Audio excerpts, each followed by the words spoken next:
Custo de vida, emprego e desemprego, cesta básica, tarifas públicas, salário mínimo. Agora, na Brasil Atual, a análise do DIEESE. E nós vamos fazer contato agora com o economista e técnico do DIEESE na subseção da FUP, Federação Única dos Petroleiros, Cloviomar Cararini. Bom dia, Cloviomar.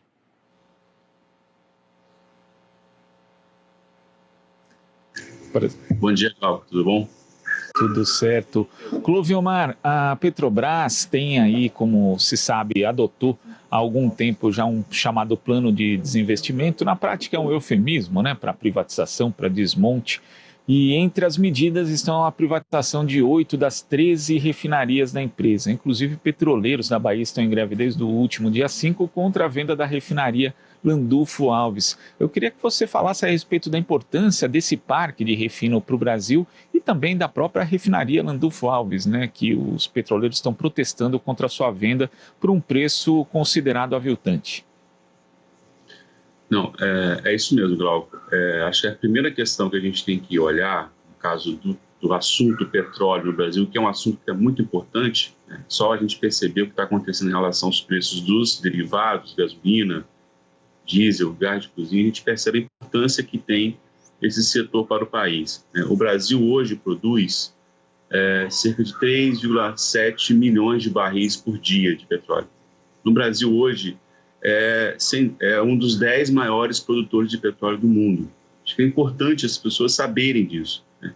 A gente não consegue ver essa produção de petróleo porque ela acontece em alto mar. Então a gente não tem muito, não é uma fábrica que a gente passa e vê, né, essa produção. Mas o Brasil é hoje o 10º maior produtor de petróleo do mundo.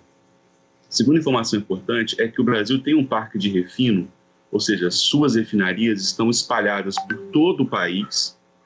Foi um projeto criado até a partir dos anos 50, mas consolidado até os anos 70, com os governos militares, de construção de um parque de refino espalhado por todas as capitais, as grandes capitais, né, e regiões do Brasil. Então a gente tem refinaria do Rio Grande do Sul até o Amazonas. E essas refinarias têm uma capacidade de refinar 2,4 milhões, ou seja, o Brasil produz 3,7 milhões por dia de petróleo e pode refinar 2,4 milhões de barris por dia. Ou seja, a gente pode e já estamos exportando petróleo. O Brasil está se consolidando como um grande exportador de petróleo. Além disso, é importante falar que o nosso consumo, nossa capacidade de consumo, também está na casa dos 2,3, 2,4 milhões de barris. Então, a gente teria a capacidade de produzir petróleo, né, suficiente, já estamos fazendo isso. A gente tem a capacidade de refinar esse petróleo e abastecer o nosso mercado interno. Acho que isso é importantíssimo as pessoas saberem, né? Infelizmente, a Petrobras já tem, desde 2016, reduzido a sua capacidade de produção. Ano passado, por exemplo, ficou em 1,8 milhões de barris, ou seja, em torno de 77%, 76% da capacidade das refinarias. E aí tem a ver, a gente pode depois discutir mais, tem a ver com toda uma estratégia montada pela Petrobras, nesse momento recente, de reduzir o refino interno e aumentar as exportações de petróleo. Acho que no início eu queria apontar para esse ponto.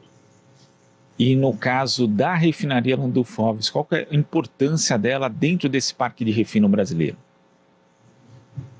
Primeiro que ela é a primeira refinaria estatal nacional. A primeira refinaria do Brasil é dos anos 30, no Rio Grande do Sul, mas a RLAM é uma das primeiras estatais. Então, o primeiro ponto importante é isso. A gente está falando de uma refinaria que foi construída nos anos 50 e que foi sendo renovada, aumentando a sua produção. Ela tem a capacidade de abastecer a região Nordeste, uma parte importante da região Nordeste, e chegar até mesmo a atender em Minas Gerais, no Sudeste, uma parte ali, né, norte de Minas Gerais.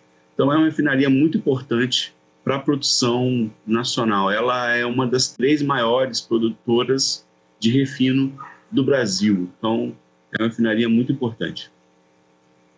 aspecto dessa opção feita pela Petrobras, já na gestão de Pedro Parente, ali no governo Temer, de se tornar uma empresa simplesmente exportadora de óleo cru, né? Abrindo mão da sua possibilidade de refino, desintegrando essa sua cadeia produtiva. É isso que as grandes empresas da área têm feito aí fora, ou o Brasil está na contramão? Não, esse setor é um setor muito estratégico. Diferente, é muito ruim a gente comparar petróleo com qualquer outro produto, porque o petróleo tem todo um debate estratégico que é fundamental para a gente pensar nele, né? Não é à toa que ele é a principal fonte de energia do mundo, no mundo capitalista, desde a Revolução Industrial, e as duas guerras foram fundamentais para consolidar o petróleo como um bem estratégico no mundo. O petróleo é motivo de guerra em vários países. Quando a gente fala em petróleo, a gente lembra de Iraque, do Golfo Pérsico, a gente lembra dos Estados Unidos e lembra da guerra, né? Então, o petróleo tem essa característica, é um bem que é um bem muito estratégico e não pode ser comparado com os outros setores. O que a gente vem percebendo das outras empresas de petróleo, as grandes empresas de petróleo, é que, desde os anos 70, qual é a estratégia que os países adotam. Então, é importante pensar o seguinte: as empresas de petróleo, elas não agem sozinhas, não é uma escolha só daquela empresa quando ela faz o seu movimento, é uma escolha do Estado, é uma escolha do país, né? As empresas privadas americanas agem fora dos Estados Unidos como um ente do Estado americano. As grandes empresas de petróleo, que produzem muito petróleo e que, na sua maioria, são empresas estatais, pertencem aos estados, ao país, né? Elas têm, primeiro, consolidado a produção para abastecer a sua população. Alguns países, né, e por uma série de efeitos, os países que são os maiores produtores, eles exportam muito petróleo, né?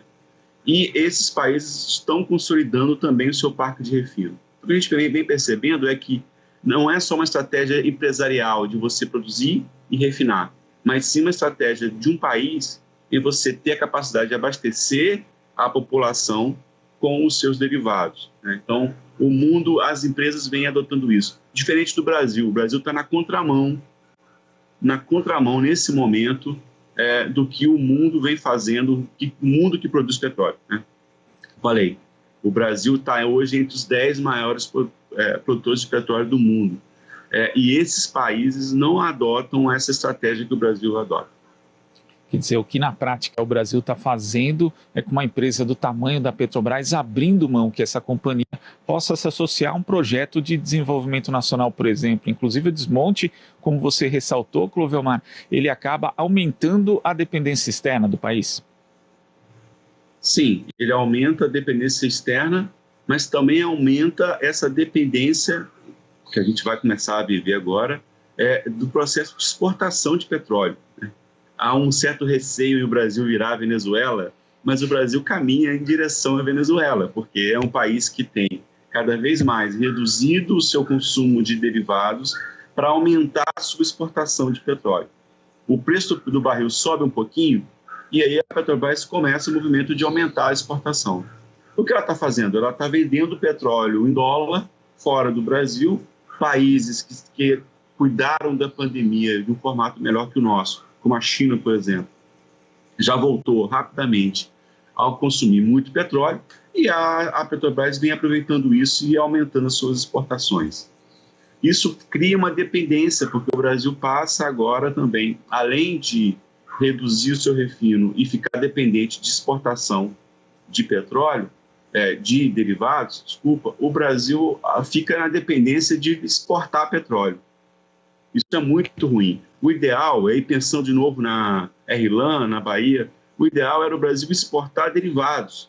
O ideal era o Brasil ter um parque de refino ainda maior, né? Aumentar o seu parque de refino e aumentar o número de produção de gasolina, diesel, gás de cozinha, por exemplo, gás de aviação, e exportar derivados. aí a gente conseguiria aumentar, né, a receita, porque a gente está vendendo um produto que tem um processamento maior do que o petróleo.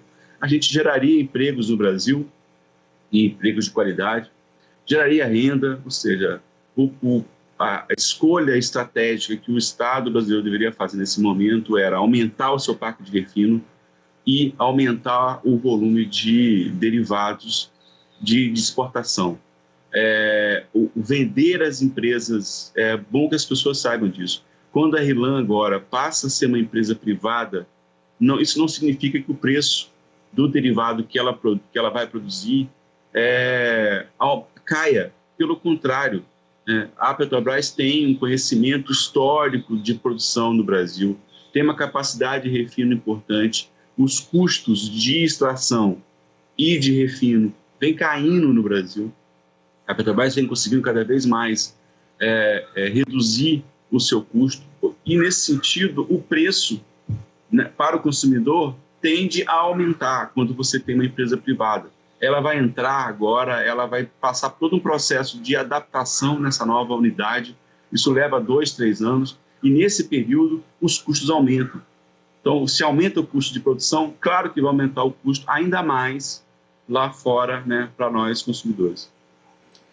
Tá certo, Clóvio Omar, queria agradecer a sua participação aqui no Jornal Brasil Atual. Muito obrigado pelas suas explicações e até a próxima. Obrigado, Glauco. Até a próxima. Abraço a todos. Abraço. Nós conversamos aqui com o economista e técnico do Diese na subseção da FUP, a Federação Única dos Petroleiros, Clóvio Omar Cararini.